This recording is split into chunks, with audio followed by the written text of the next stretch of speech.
Joining us Tuesdays at 8:20 here on the show.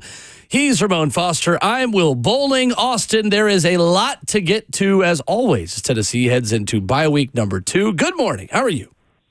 I'm doing great, guys. How are you? We're good. We have survived the James Franklin and Josh Heupel comparisons and have gotten to a better place this morning. Austin, what was most disappointing to you about the way that this game went Saturday and the way Tennessee fell to Oklahoma? Just that when you looked at Tennessee, they, certainly appeared to be the better team. I mean, the first half, they outgained Oklahoma by 160 yards, and you just couldn't do anything with it. You had multiple opportunities. You could have been up 2 to 3 scores at half, and you were down 6.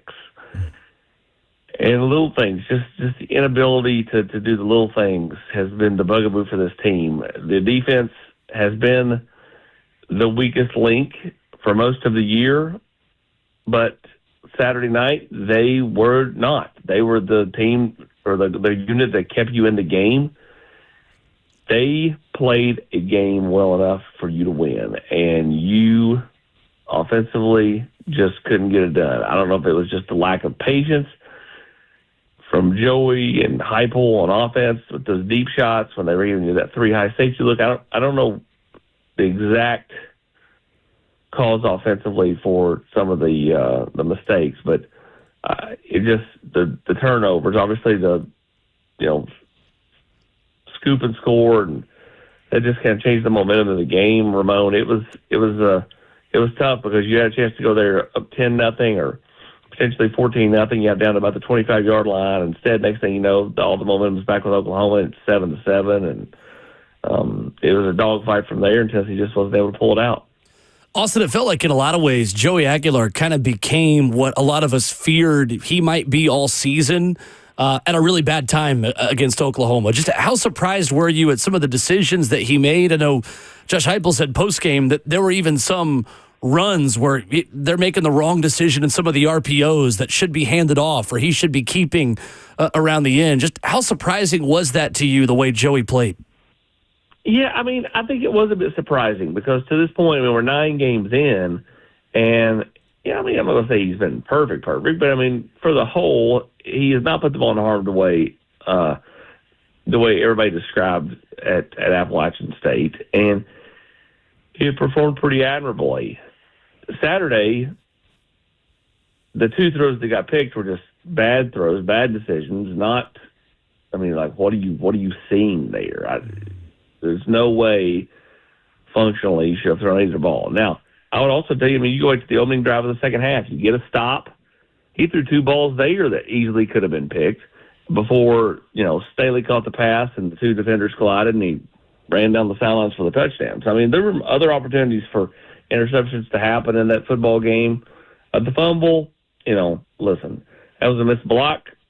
He got just lit up, and that happens. But the interceptions were bad. I described it as like, playing an 18-hole round of golf, and you par or birdie 16 holes, and then those other 2, you make it in the water and you make triple. That's basically, what those 2 throws were Saturday for him. It was rough. No doubt about it. We're joined with Austin Price of VolQuest's on 3 this morning. Austin, when you mentioned the sack fumble on David Sanders, I viewed that and just having run that type of play before, he's supposed to slam inside, hinge outside to pick up the DN. What's his conversation been and the coach's explanation of what happened on that play? Because the rusher was free and clear. Is this a result of David being young, miscommunication with the offense moving as fast as it did, or that was just a solo job by him? How do you view that one, and what was the explanation? Well, it certainly looks like that it was on David, right? That's the one thing you never really know is what the assignment is on every play. Now, you may know a little more just because you've played in a similar, scheme or whatever along the years. But, a lot of times, I don't ever forget the West Virginia game. Everybody blamed the earshot that JG took to start the game on Brandon Kennedy. When in reality, it was the guard. Did the wrong assignment. So, again, I never heard post-game. I was out with recruits, trying to interview, recruits that were in town. So I never heard them describe what happened on that given play. Again, it certainly looked like it was David Sanders' fault, but I don't know for a fact. No doubt. Austin, when you look at the state of what college football is right now, like 3 losses, it's hard to get into the CFP. Questions about goals and just understanding of, hey, what ceiling is yours? There's been a big conversation on social media about that and just comparisons, as Will opened up this interview with you about it.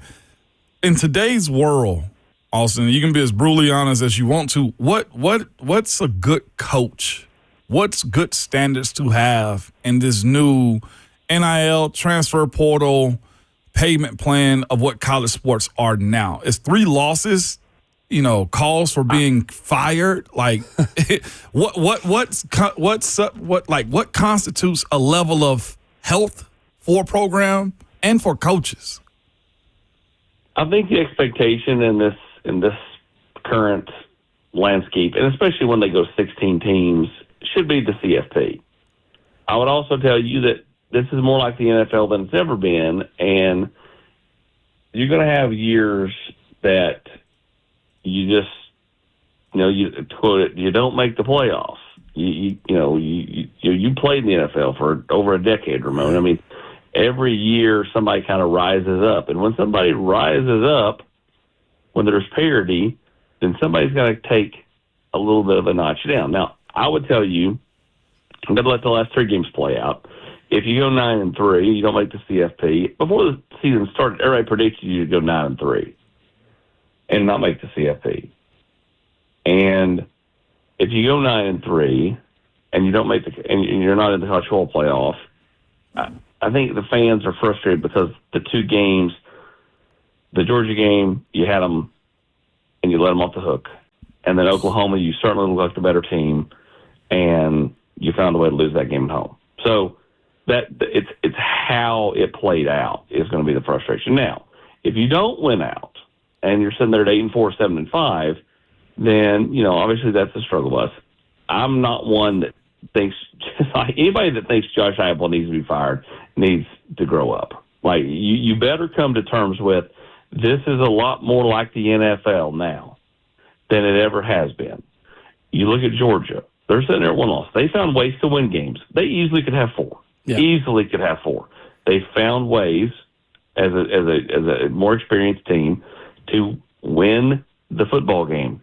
It doesn't matter how it looked. It didn't matter. They just won, okay? And I think that's the biggest thing. It doesn't matter about style points like it did when there was the old BCS era and your computer models and all that stuff. You just win. It doesn't matter like how you win. Just win. Look at Texas. Texas is at 2 losses right now. They could easily have 4, maybe even 5, but definitely 4 because they went to overtime twice in back-to-back weeks against 2 of the bottom feeders in the league, Mississippi State and Kentucky.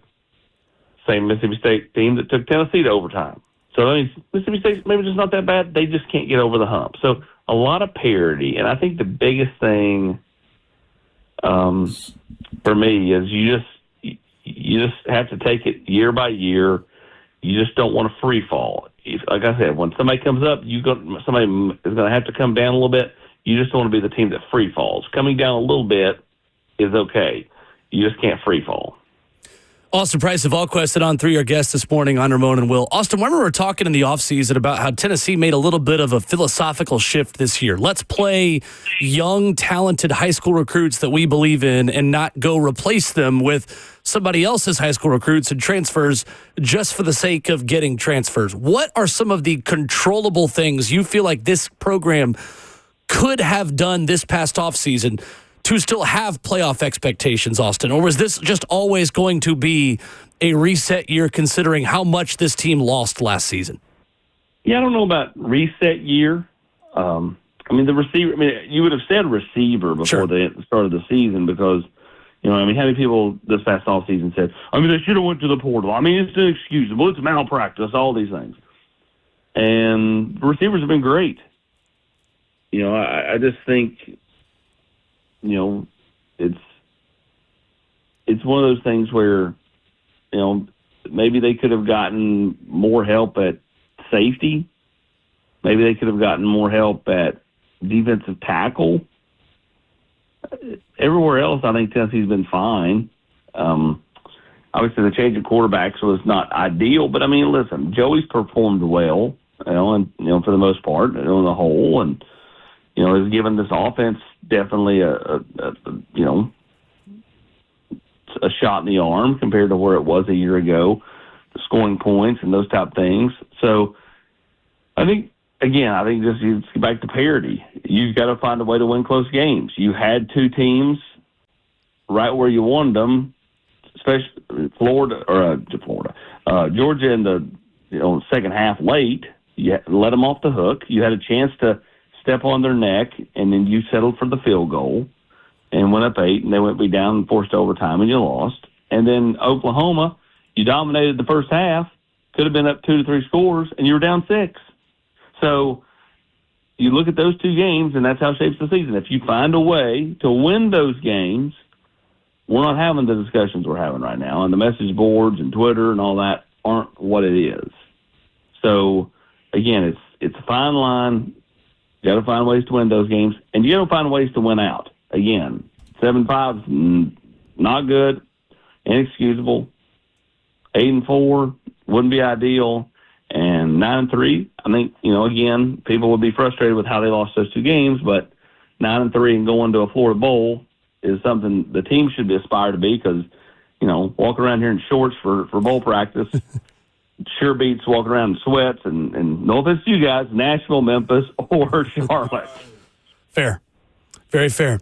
Austin, on the recruiting front with elite running back out of Baylor and Chattanooga, David Gabriel George, I know there are a lot of high school football fans that have watched that guy play in both Nashville and at East Tennessee and thought, if there's a better running back than that guy in the class of 2027, I'd love to see him, because the guy looks like an absolute machine. I know he is someone that has certainly had a lot of interest in Tennessee as we look ahead a little bit and as the 27 class starts to take shape, just because, Austin, this is a local prospect so many people listening to us have heard of.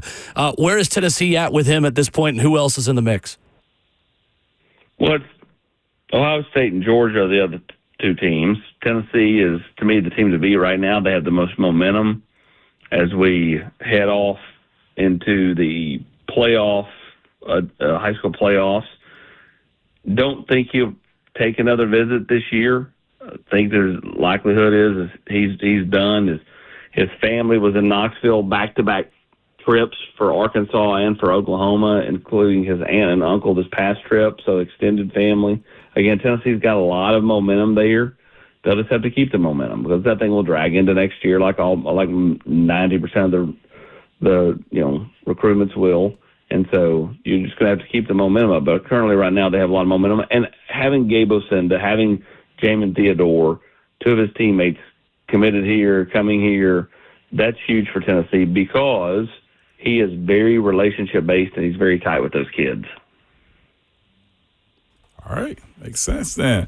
Also, this bye week, what's the goal of it? Health, I'm guessing, more than anything, or what? Reviewing this team coming out of the second bye. Well, I think you want to continue to get healthy. In a perfect world, you would get Jermon McCoy back. The question is how incentivized is he to come back now that Tennessee seemingly is out of the CFP race, right? Maybe he needs the 3 games to put on tape for NFL teams. Maybe he doesn't. I think a lot of that depends on that, whether he plays. He's done more around this team the last week than he had done up to this point, which was kind of the next step in the progression.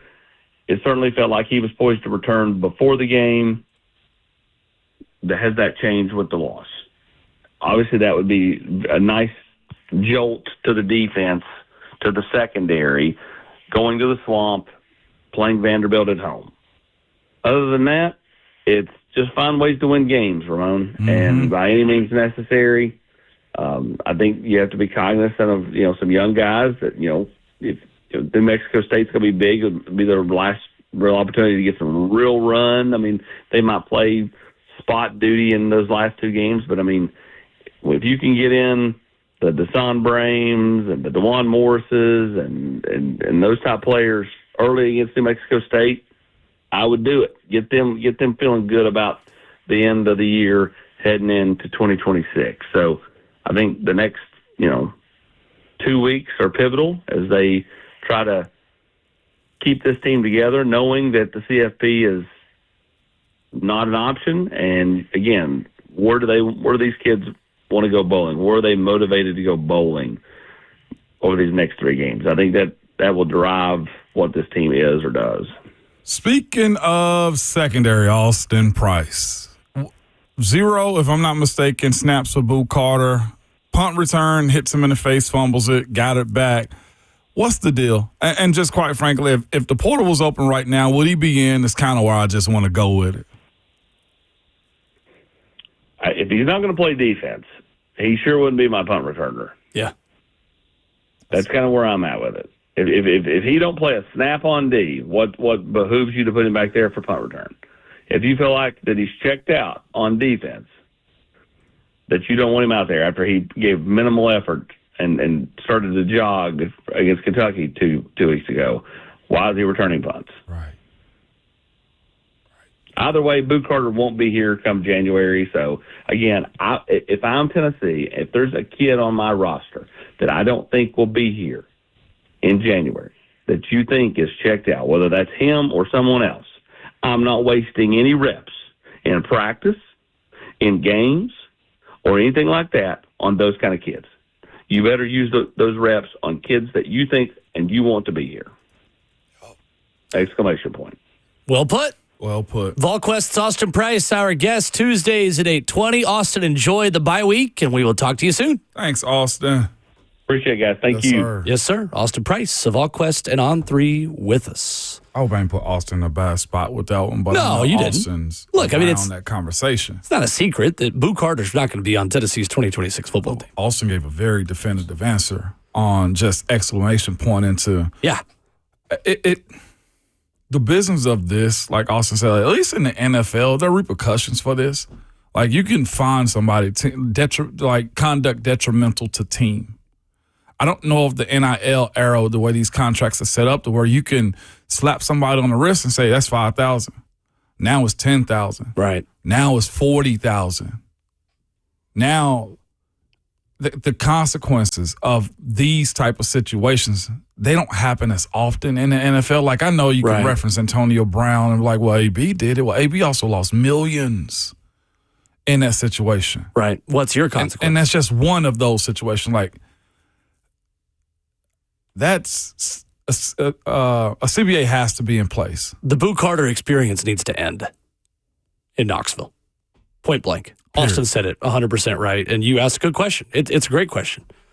Like, what's the point at this point? If you're not going to play defense, if you're going to get out there at punts and fumble again, what exactly do you do here? And again, if we really want to be treated like pro players, you willing to be fined like a pro player? I mean, y'all get fined for a lot of stuff that people don't realize. Like, if your jersey not being tucked in at practice, like, it's $5,000 you can get fined to throw a football in the stadium into the stands. That's right. If we want to really be treated like pros, then let's have some adult conversations. Yeah, you're right. You want to do a little basketball minute coming up?